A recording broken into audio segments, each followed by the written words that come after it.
전 세계 저명한 인사들이 모이는 글로벌 인사이트 클럽이라는 오프라인 모임이 있습니다. 그런데 그곳에서 자신이 왕실 가문이라 우리 태국을 편파 있는 한국을 중국과 함께 단 하루 만에 집 밟겠다는 태국인이 보이는데요. 그 모습을 가만히 지켜보던 클럽의 가장 연세가 많았던 노신사는 왕실 가문이라는 태국 청년을 향해 한마디 던지기 시작합니다. 과연 각국의 저명한 인사들이 모두 모이는 이 모임 안에서 대체 무슨 일이 벌어졌던 걸까요? 안녕하세요. 저는 외교 전문 프리랜서 기자로 활동하고 있는 미국 출신 존 웨어라고 합니다. 저는 국제 정치를 전문으로 다루는데요. 기자라는 직업은 정보력이 가장 중요하기 때문에 저는 다양한 정보를 얻기 위한 수단으로 글로벌 인사이트 클럽에서 활동하고 있습니다. 쉽게 말해 국제 정세에 대해 자유롭게 토론하는 사교 클럽이에요. 미국에는 이런 게 상당히 많거든요. 지난주 목요일 저녁 저는 여느 때와 다름없이 글로벌 인사이트 클럽의 정기 모임에 참석했습니다. 이 클럽은 국제 정세라 무거운 주제를 논의하는 고인이만큼 사회적인 위치가 어느 정도 검증된 분들이 모여요. 그래서 분위기가 엄숙하고 다소 경직되어 보이기도 하죠. 특히 세계 정세가 혼란스러운 요즘에는 더더욱 무거운 이야기가 오고 가고 있습니다. 그런데 새로운 얼굴의 등장으로 인해 분위기가 조금 풀어졌어요. 6개월 만에 저희 클럽에 들어온 새로운 사람이었죠. 저희 클럽 멤버들 중 아시아인은 한국, 중국, 일본밖에 없습니다. 아시아의 강대국을 꼽자면 이 세 나라가 가장 먼저 떠오르기도 하고 실제로 본인 분야에서 한 자리씩 하고 있는 사람들이기도 했으니까요.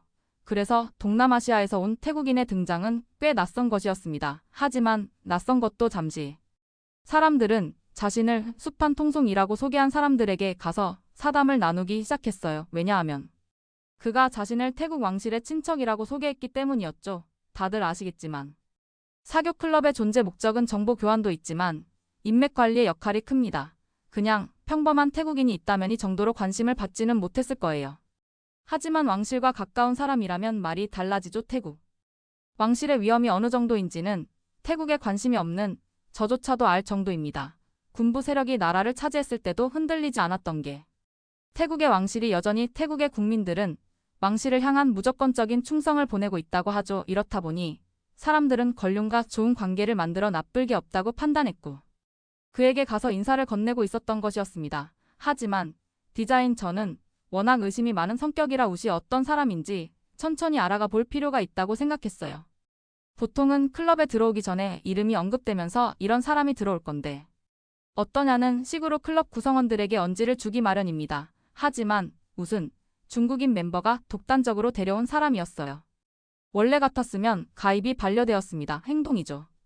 우시 왕족이 아니었다면 말입니다. 저는 중국인이 위안차오도 경계 대상으로 생각하고 있었기 때문에 이들을 멀리서 지켜보았어요. 위안차오는 구주의 성향으로 인해 중국 이야기에 과도하게 반응하거나 때로는 공격적인 태도를 보이기도 했기 때문입니다. 정기 모임이 무르익어가던 그때 우시 제게 다가왔어요. 안녕하세요. 존 웨어 씨 외교 전문 기자의 고요 저와 우의 첫 인사였습니다. 그런데 굉장히 무례하고 사람이 사람을 만나면 자기소개를 먼저 하고 상대방과 인사를 하는 게 기본 아닌가요? 그런데 웃은 제가 본인을 당연히 알고 있을 거라 생각하는 것처럼 다가왔습니다. 아주 거만한 처사 저는 누스에게 말했습니다. 네, 저는 존 웨어이고 외교 전문 기자입니다. 그런데 당신은 누구시죠? 이렇게 말을 했음에도 불구하고 거만한 태도를 지우지 않더라고요. 지금 제가 누구냐고 물어본 겁니까? 아까 사람들이 제 얘기를 하는 걸 들었을 텐데요.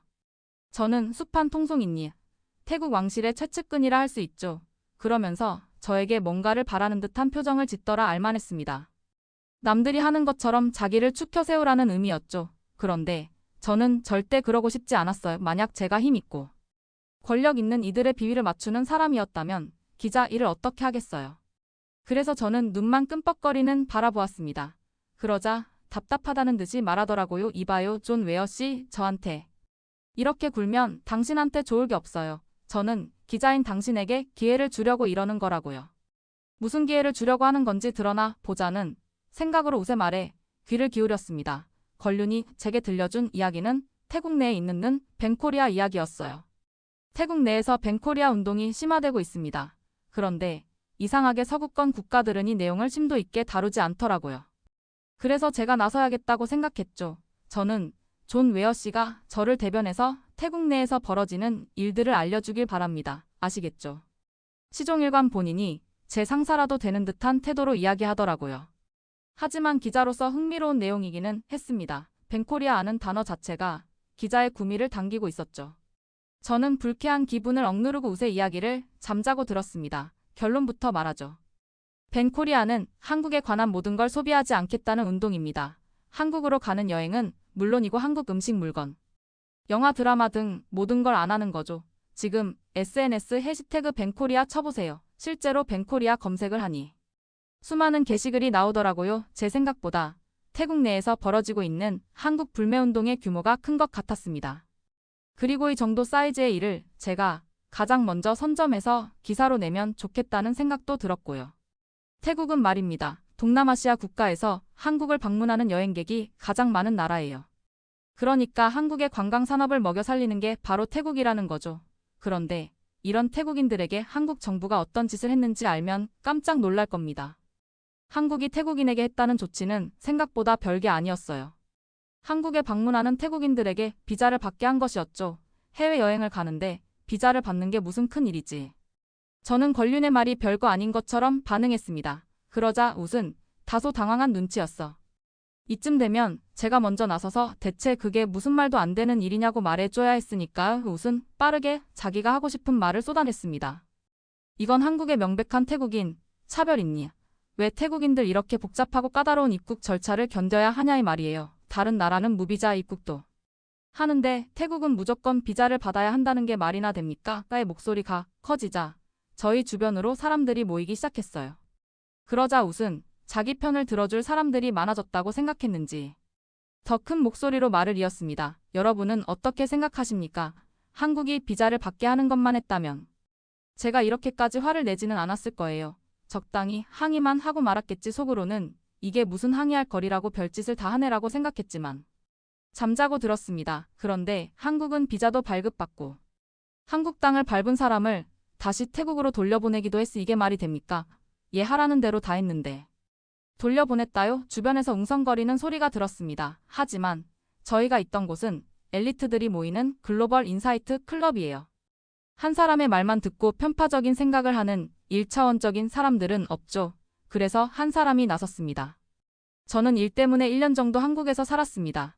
그런데 제가 경험한 한국은 상당히 개방적이고 포용적인 사회를 만들기 위해 노력하고 있었어요. 지금 아오씨가 하는 말은 태국인의 입장으로 너무 편향되어 있네요.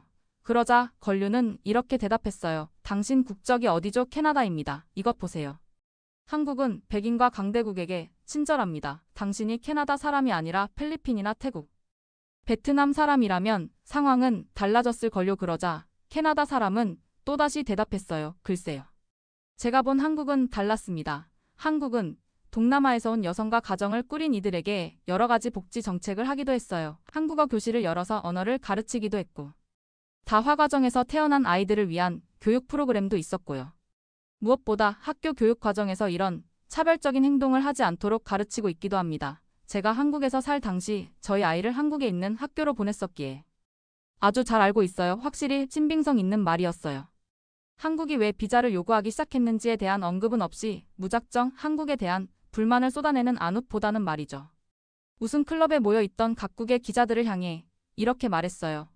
그러면 뭐 하나요? 태국인들의 입국을 막고 있다는 것만으로도 한국 정부가 얼마나 바보 같은지를 알 수 있어요. 동남아 국가 중 한국을 가장 많이 방문하는 태국이 발길을 끊는다면 한국의 관광산업은 어떻게 되겠어요? 일이 있은 후로 한국에 방문하는 태국인의 수가 작년에 비해 21.1% 줄었습니다. 이게 뭘 의미하겠죠?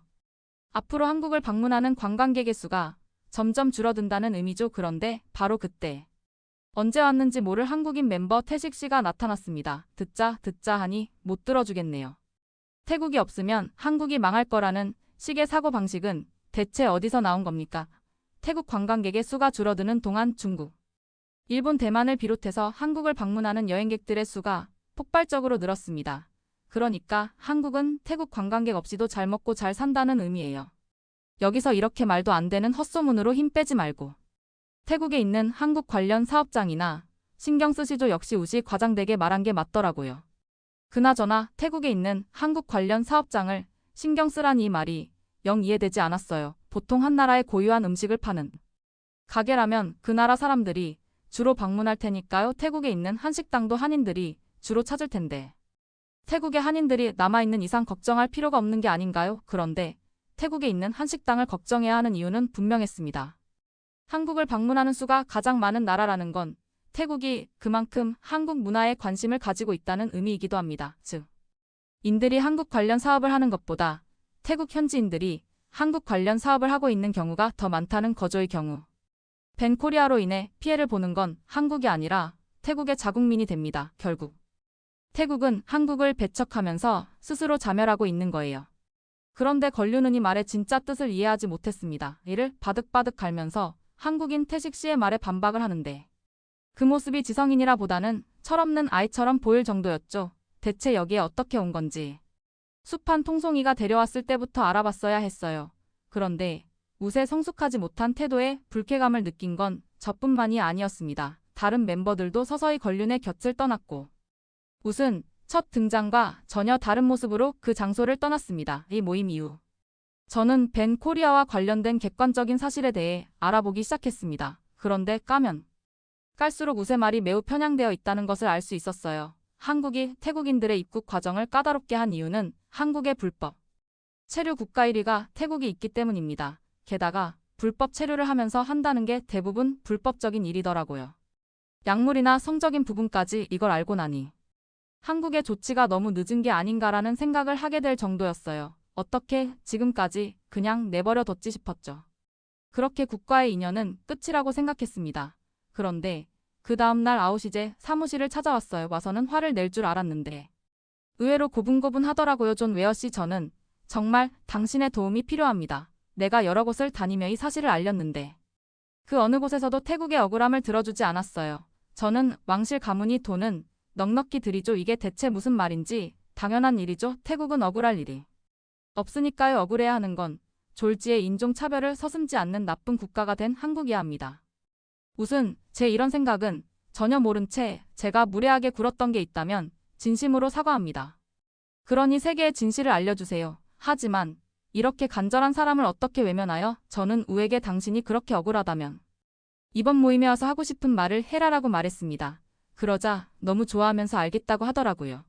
하지만 웃은 하나만 알고 둘은 모르는 사람이었어요. 제가 제안한 모임은 이전 정기 모임보다 훨씬 많은 사람들이 그리고 훨씬 다양한 분야의 사람들이 모이는 곳이라는 걸요. 며칠 뒤 글로벌 인사이트 클럽의 대규모 모임이 열렸고 본격적인 사교 모임 전 각자 가져온 다양한 이야기들을 꺼내놓기 시작했습니다. 그 중에는 기르던 강아지가 새끼를 낳았다는 등의 지극히 개인적인 얘기도 있었고 경제에 관한 이야기와 정치에 관한 이야기도 다양하게 들을 수 있었죠. 마침내 제 차례가 되었을 때 저는 그 자리에 모인 분들에게 안웃을 소개했습니다. 정기 모임에 오신 분들이라면 다들 아시겠죠? 태국 왕실 소속 우차이 아사트 씨입니다.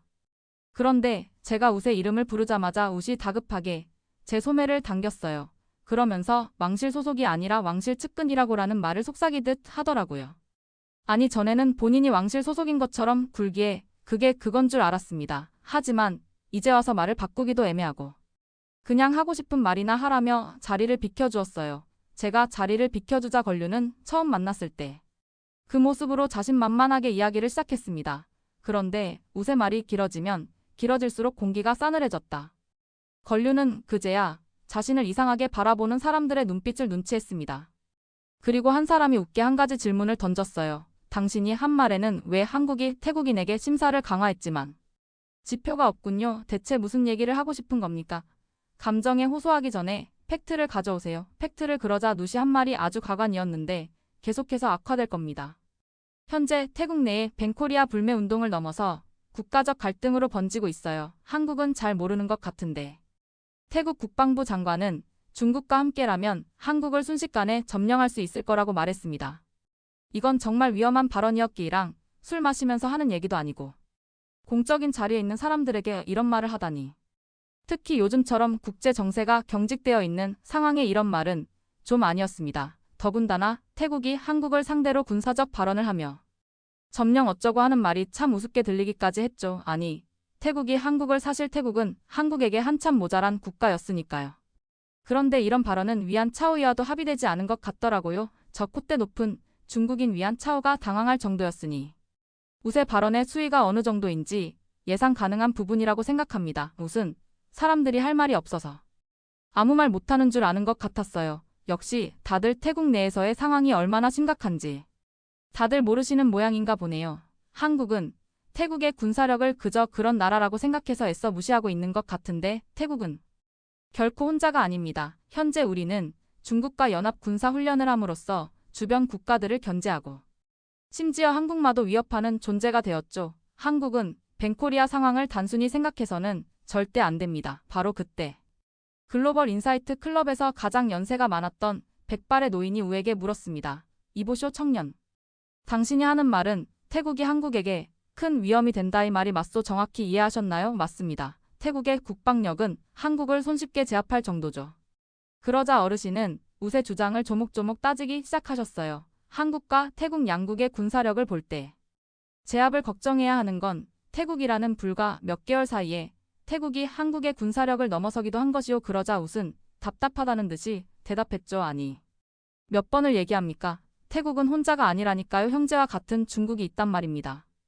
중국과 함께라면 그깟 한국 한 번에 점령해 버리죠. 안 그런가 위안 차오. 그런데 우시 상상도 못했을 일이 벌어졌습니다. 바로 중국인 위안 차오가 권륜의 얼굴을 피한 것이었죠. 권륜은 당황한 듯 했어요. 그리고 습한 통송의 발언에 어쩔 줄을 몰라 했죠. 그 중국이 태국과 군사훈련을 하기도 했고 태국 국방부 장관이 중국에 와서 서로를 한 가족처럼 가까운 사이라고 말한 건 사실입니다. 하지만 이건 태국만이 생각이고 저는 중국과 미국의 발을 담그고 저울질하는 태국을 형제 같은 사이라고 생각하지 않습니다. 위안 차오가 이렇게 얘기하는 건 처음 봤어요.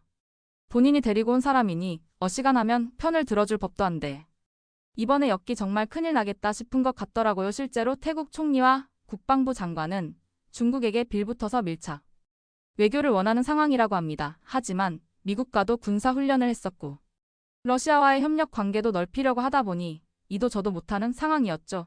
안 웃음 믿는 도끼에 발등이 찍힌 듯 했고 백발의 노신사의 말이 이어질수록 멘붕에 빠졌습니다. 한국의 인구와 GDP 그리고 태국의 인구와 GDP 비교하면 두 나라 간의 수준 차이를 명확하게 알 수 있소만 그리고 최근 국외 군사 전문 기관에서 평가한 내용에 따르면 한국의 군사력은 세계 5위 안쪽이지만 태국은 글쎄음 몇 위인지 기억나지 않는 것 같고요. 청년은 이 사실을 알고나 있소. 중국이 없다면 자기 나라를 지킬 힘도 없는 나라가 어떻게 한국을 대적한다는 거요. 저는 한국의 군사력을 깨고 있는 듯한 노신사의 정체가 궁금해졌어요. 그래서 주변에 물어보니 과거 미군에서 군 생활을 했던 분이시더라고요. 그것도 꽤 높은 계급이 게다가 나중에 알게 된 건데 한국에서 근무하셨던 이력을 바탕으로 미국 국방부 자문위원으로 활동하시기도 한 분이셨습니다. 그러니까 그 자리에 있었던 사람 중에 이분 다 군사력을 잘 알고 있는 사람은 없었던 거죠. 이런 분 앞에서 국방력 어쩌고를 했으니 노신사는 우시 알지 못했던 진짜 진실에 대해 계속해서 말씀하셨습니다. 한국은 일본의 지배에서 벗어난 이후 북한과의 전쟁을 겪었어. 그때 한국은 무력한 나라라고 볼 수 있지만 지금은 아니요. 한국은 그 어떤 나라와 붙어도 쉽게 이길 정도의 국방력을 가지고 있어. 그리고 미국과의 신뢰를 바탕으로 끈끈한 동맹을 맺고 있고 말이요. 태국처럼 이 나라 저 나라 찔러보면서 간 보는 나라와는 다르다 이 말이요. 그리고 청년의 친구인 중국인 마을 주장을 외면하고 있는데 이런 상황에서도 본인 말이 맞다고 우길 거요. 저는 한국인도 아닌 사람이 적극적으로 한국을 변호하는 모습에 흥미를 느꼈어요. 대체 한국의 어떤 부분이 저 사람을 이렇게 만든 것일까 싶었죠. 왜냐하면 노신사의 태도는 한국의 편을 들어주는 것을 넘어 한국의 국방력에 대한 묘한 자신감에서 비롯된 것 같았기 때문입니다. 자기 나라도 아닌데 자부심을 가질 이유가 없잖아요. 욱과 노신사의 대화는 노신사의 완벽한 승리였습니다. 말이 대화지 노신사의 일방적인 가르침이었다. 다가가서 대체 왜 한국을 이렇게 변호해 주는 건지에 대해 여쭤보았습니다. 그러자 노신사는 이렇게 말했어요는 군인 1세 그래서 전쟁의 참혹함을 알고 있지 아무리 조국을 위해 싸웠다. 한들 전장에서의 기억은 사라지지 않아. 그런데 저 태국에서 온 청년을 보시기에 아무렇지 않게 침략을 얘기하고 전쟁을 말하고 있지 않나 난. 저 태도에 분노한 것이라네. 그리고 한국은 내가 굉장히 존경하는 나라이기 때문에 한국의 편에서 얘기할 수밖에 없구니 대목에서 정말 많이 놀랐습니다. 전장을 누비고 국가를 위해 헌신한 이분이 감히 존경하다 말하는 한국이라는 존재에게 엄청난 호기심이 생겼죠. 노신사부는 한국에 대해 자세히 들려주셨어요. 내가 처음 한국에 갔을 때 한국의 군사력은 거기서 거기였다. 미국의 도움이 절실했고 나와 함께 간 동료들도 한국에게 큰 기대를 걸지 않았지. 하지만 한국에서의 군 생활을 마치고 미국에 돌아왔다가 다시 한국으로 갔을 때 나는 마치 다른 나라에 온 것만 같았다며 한국은 그 짧은 시간에 엄청난 발전을 이루어냈지. 어노 신사가 말한 발전에는 무기 제작 기술이 포함되어 있었습니다. 한국은 지속적인 국방력 강화를 위해 현대화를 추진하고 있었어요. 미래 전장 환경에 대비하기 위한 첨단 무기체계 개발에 많은 노력을 기울이고 있으며 더욱 놀라운 것은 노력한 만큼의 결과를 내고 있다는 사실이죠.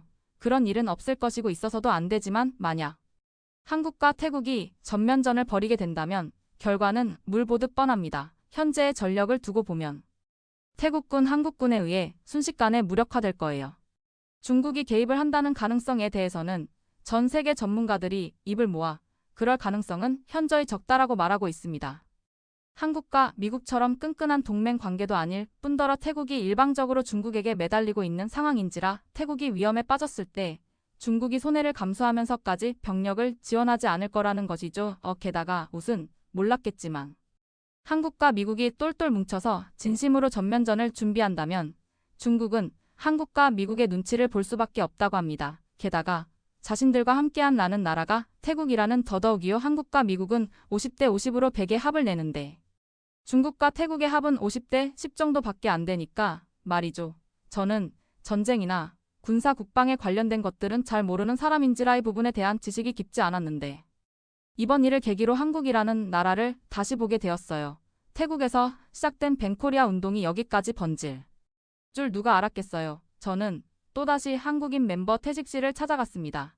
태식 씨는 이 모든 상황을 가만히 지켜보고 있었어요. 저는 태식 씨가 일로 인해 기분이 상하지 않았을까 염려해서 눈치를 보고 있었습니다. 저였다면 노발대발했을 거예요. 시건 방진건 둘째치고 저건 명백한 유언비어. 지금 이곳이 특수하기 때문에 사람들이 넘어가지 않았던 거지. 다른 곳이었다면 우세 말에 선동되는 사람들이 있었을 수도 있습니다. 그러나 태식 씨는 우세 말에 미동도 없었습니다. 별로 신경 안 써요. 태식 씨는 화도 안 나나요? 저건 말도 안 되는 헛소리야요. 그러자 씨는 씩 웃으면서 제 말에 답했습니다. 내 말도 안 되는 헛소리죠. 저는 태식 씨의 얼굴에서 진정한 여유를 느꼈어요. 이게 바로 승자의 얼굴인가 싶었죠. 어느 정도 수준이 맞는 사람들끼리 치고받고 싸우면 타격이 있겠지만 한국과 태국은 수준 차이가 너무 많이 나잖아요. 그리고 생각을 할 줄 아는 사람이라면 한국과 태국의 수준 차이가 어느 정도인지 분명히 알 것입니다. 그걸 모르는 사람들은 태국 사람들 뿐이죠. 태식 씨는 대꾸할 가치조차 없기 때문에 잠자고 있었던 것이었어요. 가만히 있어도 싸워주는 분들이 있어서 감사할 따름이네요. 가서 인사라도 드려야겠어요. 태식 씨는 이 말을 끝으로 노신사에게 다가가 정중한 인사를 건넸습니다. 그 모습을 보는데 진정한 강자를 만난 것 같았어요. 태식 씨의 뒷모습을 한참 동안 보고 나서야 웃이 생각났습니다. 그래서 열심히 눈을 굴려 안웃을 찾았는데 구석진 곳에서 위안, 차오와 실랑이를 하고 있더라고요. 조심히 가서 그들이 하는 말을 엿들었는데 정말 코미디가 따로 없었습니다. 이봐 위안, 차오 당신은 내 편을 들어줬어야지. 나를 저기에 밀어넣고 당신은 아무것도 모르는 척하는 게 말이 돼. 뭐라는 거야 이 인간이. 내가 언제 당신 더 이런 말 하랬어. 뭐 중국과 태국이 가족같이 가까운 사이라고. 이게 어디서 중국을 팔아. 중국 놈들은 믿을 게 못 된다더니 그게 사실이구나. 누가 할 소리. 너 왕족 어쩌고 하더니 그거 다 거짓말이잖아. 내가 그걸 모를 줄 알았어. 와 이건 조금 충격이었어요. 왕족을 언급하면서 사람들에게 웃이 왕족과 전혀 상관없는 사람이었다니. 권륜이 아무 말도 못하는 동안 왕족 계속 말을 이었습니다. 아니 됐다. 상관없어. 태국 내에서 태국 왕실의 위엄이 예전 같지 않잖아. 배꼽티 입고 다니면서 나라 망신시키는 왕을 누가 존경하고 따르겠어. 왕이 있다는 자부심으로 존경하는 척하지만 실제 태국인들은 왕실을 전혀 존경하지 않아. 맞지. 웃은 여전히 말이 없었어요. 그러더니 이렇게 말하더라고요. 내가 그런 말을 하니까 좀 웃긴 해. 태국 왕실은 전통성이 있지. 너네 중국은 독재 정권이 마음대로 정권을 쥐고 흔들고 있는 거잖아. 그리고 그 독재자 때문에 나라가 망해가고 있지 않아. 중국 경제가 바닥으로 떨어지고 있는 걸 내가 모를 것 같냐. 이걸 바로 개싸움이 하죠. 권륜을 자신의 절친한 친구라며 소개하던 위안, 차오는 웃을 비난하고 있었고 권류는 자신이 의지하던 숲한 통송이 헐뜯고 있었습니다. 나중에는 욕지 거리까지 하면서 주먹 다짐으로 변하더라고요. 사람들이 말려서 금방 떨어지기는 했지만 이미지는 바닥을 친 지 오래였고. 숲한 통송이는 클럽에서 영구 제명됐습니다. 애초에 자격조차 없고 거짓말을 한 웃은 발조차 못 들이게 됐고 말이죠. 아마 대통령이 추천한다 해도 들어올 수 없을 거예요. 저는 저와 전혀 연관이 없을 거라 생각했던 태국과 한국 사이에서 벌어진 일이 이와 같은 나비 효과를 불러올 거라고는 상상도 못했습니다. 그리고 제가 이번 일을 계기로 한국에 가게 될 것이라는 걸요.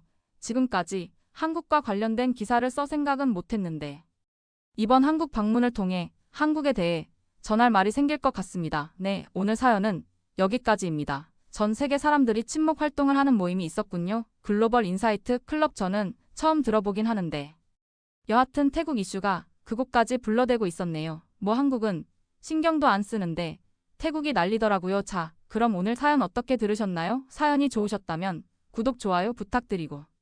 그럼 지금까지 저는 감동휴게소였습니다. 영상 끝까지 시청해주신 모든 분들 고맙습니다. 그리고 늘 그렇듯 우리 구독자분들 모두 사랑합니다. 감사합니다. 다양한 해외 사연들을 들려드리도록 노력하겠습니다.